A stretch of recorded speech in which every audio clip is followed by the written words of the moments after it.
আসসালামু আলাইকুম গাইজ, আজকে আমি আবার হাজির হলাম একটা ফটোশপ টিউটোরিয়াল নিয়ে। আজকে দেখাবো আমি কিভাবে একটা লো কোয়ালিটির ইমেজ হাই কোয়ালিটিতে রূপান্তরিত করা যায়। আপনাদের সামনে দেখতে পাচ্ছেন একটা ফটো, কিরকম অবস্থা ফটোর।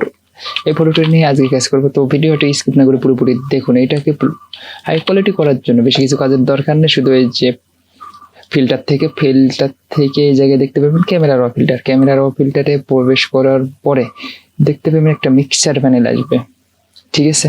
আচ্ছা, এই মিক্সচার প্যানেলে জাস্ট অন্য কোনো কিছু করা লাগবে না, এইটা একটু কমাই দিবেন।